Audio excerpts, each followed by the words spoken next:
ಬೆಂಕಿಯಿಲ್ಲದೆ ಹೊಗೆ ಆಡಲ್ಲ ಅನ್ನೋ ಗಾದೆ ಮಾತಿದೆ. ರಾಜ್ಯ ಕಾಂಗ್ರೆಸ್ನಲ್ಲಿ ಆಗ್ತಿರೋ ಕುರ್ಚಿ ಕ್ರಾಂತಿ ವಿಷಯಕ್ಕೆ ಈ ಗಾದೆ ಅನ್ವಯ ಆಗುತ್ತೆ. ರಾಜಕೀಯದಲ್ಲಿ ಆಗ್ತಿರೋ ದಿನಕ್ಕೊಂದು ಬೆಳವಣಿಗೆಗಳು, ಅದರ ಸುತ್ತ ಸಚಿವರು ಶಾಸಕರು ಕೊಡ್ತಿರೋ ಹೇಳಿಕೆಗಳು ಇದಕ್ಕೆಲ್ಲ ಪುಷ್ಟಿ ಕೊಡ್ತಿದೆ. ಅಷ್ಟಕ್ಕೂ ಕುರ್ಚಿ ಕ್ರಾಂತಿ ವಿಷಯದಲ್ಲಿ ಇವತ್ತು ಸಿಎಂ ಆದಿಯಾಗಿ ಯಾರ್ಯಾರು ಏನಂದ್ರು ಅನ್ನೋದನ್ನ ನೋಡೋಣ. ಹೈಕಮಾಂಡು ಯಾರ್ರೀ ಹೈಕಮಾಂಡು? ಹೈಕಮಾಂಡ್ ತೀರ್ಮಾನ ಮಾಡದೆ ಬೇರೆ ಯಾರೇ ಮಾತಾಡಿದ್ರು ಕೂಡ ಅದಕ್ಕೆ ಕಿಮ್ಮತ್ತಿಲ್ಲ. ನವೆಂಬರ್ ಕ್ರಾಂತಿ ಅಧಿಕಾರ ಹಂಚಿಕೆ ಚರ್ಚೆ ಬೆನ್ನಲ್ಲೇ ಸಿಎಂ ಸಿದ್ದರಾಮಯ್ಯ ಖಡಕ್ ಸಂದೇಶ ರವಾನಿಸಿದ್ದಾರೆ. ತಬರೂರು ಮೈಸೂರು ನೆಲದಲ್ಲೇ ನಿಂತು ಕ್ರಾಂತಿ ಕಹಳೆಗಳಿಗೆಲ್ಲ ಫುಲ್ ಸ್ಟಾಪ್ ಹಾಕಿದ್ದಾರೆ. ಸಿಎಂ ಕುರ್ಚಿ, ಅಧಿಕಾರ, ಮಂತ್ರಿಗಿರಿ ಹೀಗೆ ಪಕ್ಷದ ಏನೇ ವಿಚಾರಗಳ ಬಗ್ಗೆ ಹೈಕಮಾಂಡ್ ಅಲ್ಲದೆ ಬೇರೆ ಯಾರು ಮಾತನಾಡಿದ್ರೂ ಅದಕ್ಕೆ ಮಹತ್ವ ಇಲ್ಲವಾ ಅನ್ನೋ ಪ್ರಶ್ನೆ ಇದೀಗ ಎದ್ದಿದೆ. ಶಾಸಕರು, ಸಚಿವರು, ಆಪ್ತ ಕಾರ್ಯಕರ್ತರು ಹೀಗೆ ಯಾರಿಗೂ ಮನ್ನಣೆ ಇಲ್ಲವಾ ಎಂಬುದಂತೂ ಸಿಎಂ ಮಾತಿನಿಂದ ಗೋಚರವಾಗ್ತಿದೆ. ಕ್ರಾಂತಿ, ಬದಲಾವಣೆ ಮಾತುಗಳು ಏನೇ ಇದ್ದರೂ ಅದು ಹೈಕಮಾಂಡ್ ತೀರ್ಮಾನ. ಹೈಕಮಾಂಡ್ ಮಾತಿಗಷ್ಟೇ ಮನ್ನಣೆ, ಉಳಿದೆಲ್ಲವೂ ವ್ಯರ್ಥ ಎಂಬ ಸಂದೇಶ ರವಾನಿಸಿದ್ದಾರೆ ಸಿಎಂ ಸಿದ್ದರಾಮಯ್ಯ. ಬಿಹಾರದ ಮುಖಂಡರೆಲ್ಲರೂ ಕೂಡ ಡಿ.ಕೆ. ಶಿವಕುಮಾರ್ ಅವರು ಮುಖ್ಯಮಂತ್ರಿ ಆಗ್ತಾರೆ ಅಂತ ಹೇಳಿ ಹೇಳಿದ್ದಾರೆ ಸರ್. ಬಿಹಾರದ ಮುಖಂಡರು ನಿಮ್ಗೇನು ಇಲ್ವಾ? ಜನ ಮಾತಾಡೋದು ಬೇಡಪ್ಪ, ಜನ ಏನಾದ್ರು ಮಾತಾಡ್ತಾರೆ. ಹೈಕಮಾಂಡು ಯಾರ್ರೀ ಹೈಕಮಾಂಡು?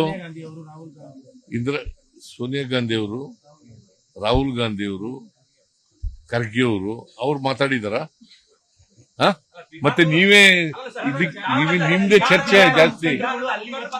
ಅವರು ಜನ ಮಾತಾಡೋದಕ್ಕಿಂತ ನಿಮ್ದೇ ಜಾಸ್ತಿ ಆಗಿರೋದು. ಕೇಳಪ್ಪ, ಈಗ ಪ್ರಶ್ನೆ ಕೇಳಿರೋ ಈಗ ಅವರು ಅಗತ್ಯ ಏನಿತ್ತು? ಯಾವ ಮುಖಂಡರು? ಈಗ ನೋಡ್ರಿ, ಹೈಕಮಾಂಡ್ ತೀರ್ಮಾನ ಮಾಡಬೇಕು. ಹೈಕಮಾಂಡ್ ತೀರ್ಮಾನ ಮಾಡದೆ ಬೇರೆ ಯಾರೇ ಮಾತಾಡಿದ್ರು ಕೂಡ ಅದಕ್ಕೆ ಕಿಮ್ಮತ್ತಿಲ್ಲ.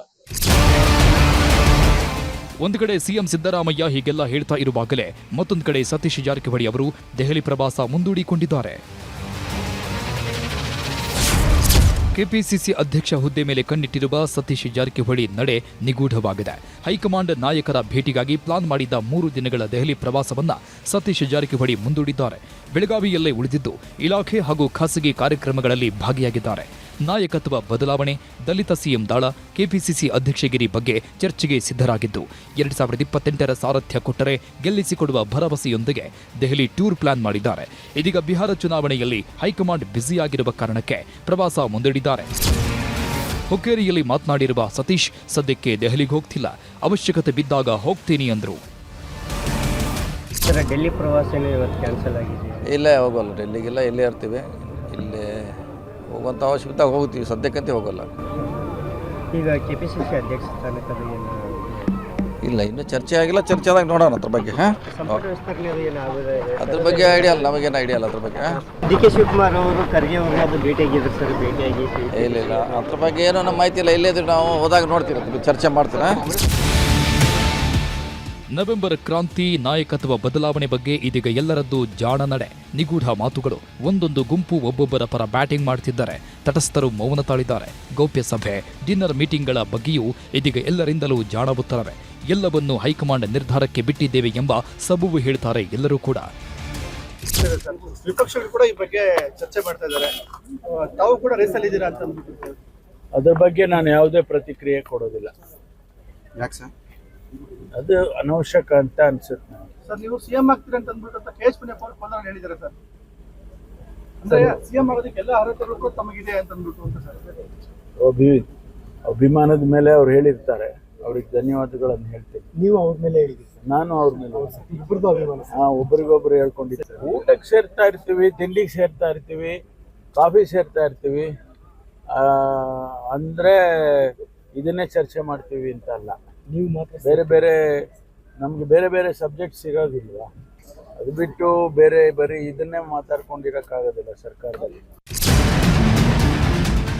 ಬದಲಾವಣೆ, ಕ್ರಾಂತಿ ಬಗ್ಗೆ ಸ್ಪಷ್ಟಪಡಿಸಿದ ಟೈಮ್ನಲ್ಲೇ ಸಂಪುಟ ಪುನಾರಚನೆ ಸುಳಿವನ್ನೂ ಕೊಟ್ಟರು ಸಿಎಂ.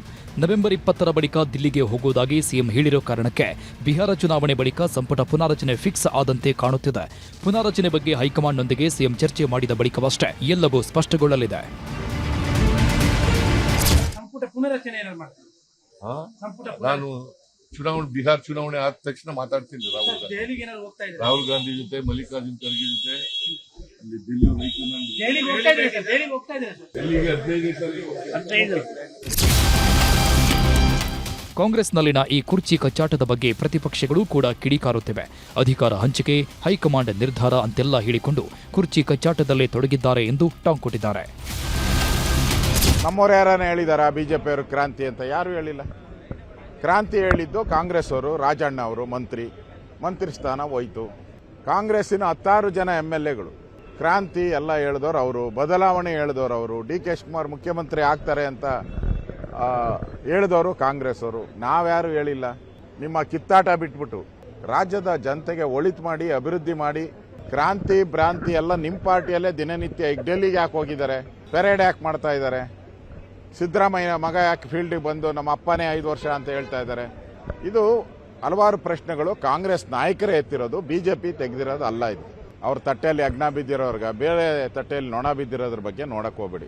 ನೋಡ್ರಿ, ಅವರು ಯಾರು ಮುಖ್ಯಮಂತ್ರಿಗಳು ಆಗ್ಬೇಕು ಅಂದ್ಕೊಂತ ಇದ್ದಾರೋ ಅವರು ಒಂದೊಂದು ಕಡೆ ಒಂದೊಂದು ಸ್ಟ್ಯಾಂಡ್. ಇವತ್ತಿನ ಮಾತಾಡೋ ಮಾತುಗಳು ನೋಡಿದ್ರೆ ಅವ್ರೇನಲ್ಲಿ ಎಲ್ಲನೇ ಒಂದು ಕಡೆ ಸನ್ಯಾಸ ಆಗಿಬಿಡ್ತಾ ಇರೋನ್ನ ಅನಿಸ್ತೈತೆ. DK ಶಿವಕುಮಾರ್ ಅವರು ಒಂದು ಕಡೆ ಹೇಳ್ತಾರ ನನಗೆ ಹೈಕಮಾಂಡೇ ಫೈನಲ್, ಅವ್ರು ಹೇಳಿದಂಥ ಮಾತೇ ನಾನು ಫೈನಲ್ ಅಂತ ಹೇಳ್ತಾರೆ. ಒಂದು ಕಡೆ ಏನು ಹೇಳ್ತಾರೆ, ಇಲ್ಲ ನನಗೆ ಅವಾಗಿನ ಸಂದರ್ಭದಲ್ಲಿ ಅವಕಾಶ 2.5 ವರ್ಷಗಳ ನಂತರ ಅವಕಾಶ ಮಾಡಿಕೊಡ್ತೀವಿ ಅಂತ ಹೇಳಿದರು. ಇವಾಗ ನನಗೆ ಅದನ್ನು ಕ್ಲೇಮ್ ಮಾಡ್ಕೊಳ್ಳೋ ಸಲುವಾಗಿ ಅವಕಾಶ ಸಿಕ್ಕಿದೆ ಅಂತೇಳಿ ಒಂದು ಕಡೆ ಹೇಳ್ತಾರೆ. ಅವ್ರದ್ದಾದಂಥ ಶಾಸಕರ ಕಡೆ ಅವರೇ ಹೇಳಿಸ್ತಾರೆ, ಇಲ್ಲ ನಮ್ಮ DK ಶಿವಕುಮಾರ್ ಅವರು ಮುಖ್ಯಮಂತ್ರಿ ಆಗಬೇಕು ಅಂತ ಹೇಳ್ತಾರೆ. ಇವ್ರು ಹೇಳ್ತಾರೆ 5 ವರ್ಷಗಳ ಕಾಲ ನಾನೇ ಮುಖ್ಯಮಂತ್ರಿ ಅಂತಾರೆ. ಇದರಲ್ಲೇ ಸಮಯ ಕಳೆದುಬಿಟ್ರಲ್ರಿ. ಈ ಮಧ್ಯೆ ಮೈಸೂರಿನ ಜಿಲ್ಲಾಧಿಕಾರಿ ಕಚೇರಿ ಆವರಣದಲ್ಲಿ ನಿರ್ಮಿಸಿರುವ ದೇವರಾಜು ಅರಸು ಪ್ರತಿಮೆಯನ್ನ ಸಿಎಂ ಸಿದ್ದರಾಮಯ್ಯ ಲೋಕಾರ್ಪಣೆ ಮಾಡಿದ್ರು. ಈ ವೇಳೆ ಮುಂದಿನ ದೇವರಾಜು ಅರಸು ಸಿದ್ದರಾಮಯ್ಯ ಎಂದು ಅಭಿಮಾನಿಗಳು ಘೋಷಣೆ ಹಾಕಿದ್ರು. ಈ ವೇಳೆ ಹೇ ಕೂತ್ಕೋ ಸುಮ್ಮನೆ, ದೇವರಾಜು ಅರಸು ದೇವರಾಜು ಅರಸುನೆ, ಸಿದ್ದರಾಮಯ್ಯನೇ ಅಂತ ಹೇಳಿದ್ರು ಸಿಎಂ.